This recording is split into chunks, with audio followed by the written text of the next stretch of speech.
Merhabalar, ben Huri Metek Mutfak'ta kanalıma mutfağıma hoş geldiniz. Pamuk gibi yumuşacık tepsi keki nasıl yapılır onun tarifini vermek istiyorum. Tarifimize hemen başlayalım. 5 adet yumurta beyazı, 5 adet yumurta sarısı ayrı kaplara alınır.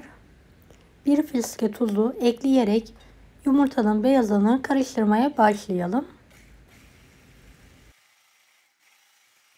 1 su bardağı toz şeker azar azar ekleyerek katı kar haline gelene kadar çırpalım.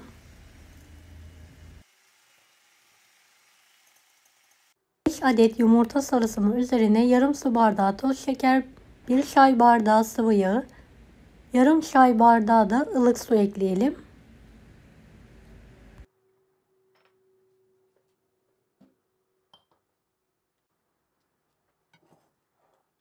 Karıştırmaya başlayalım.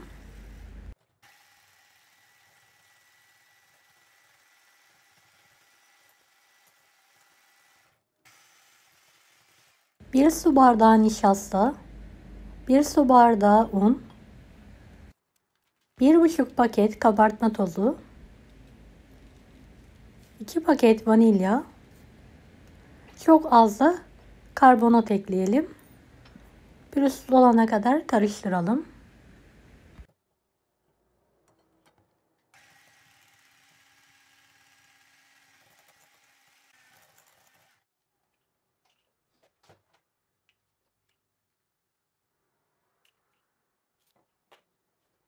Yumurta beyazını azar azar ekleyerek bir spatula yardımıyla yavaşça karıştıralım.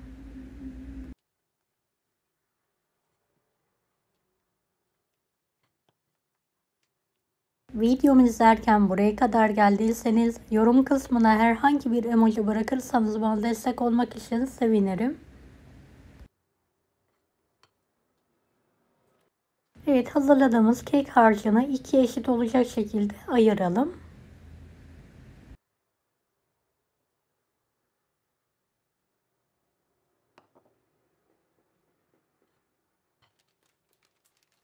Bir tanesine 1 yemek kaşığı kadar kakao ekleyelim ve yavaşça karıştırmaya devam edelim.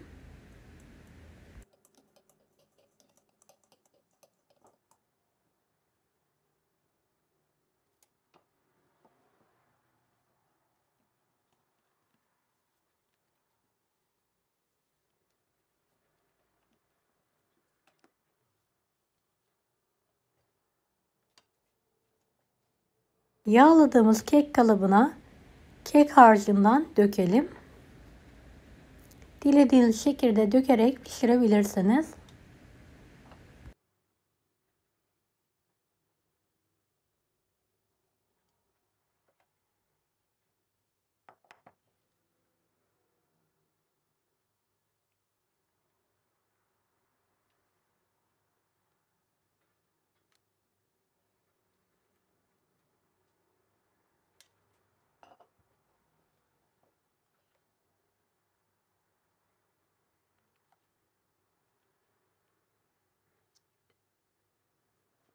Evet, en son üzerine Ebru deseni verelim.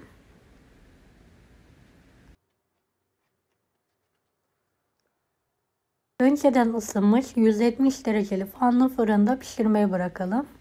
Evet, pişen kekimizi hemen fırından çıkartarak kendi halinde ılımaya bırakalım.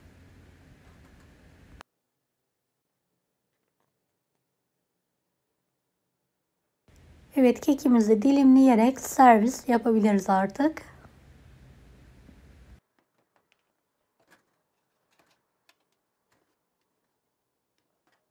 Deneyecek olanlara şimdiden kolaylıklar dilerim. Kanalıma ücretsiz abone olmayı unutmayın. Bir dahaki videolarda görüşmek üzere. Allah'a emanet olun. Hoşça kalın. Daha farklı tarifler için bunları da izlemeyi unutmayınız.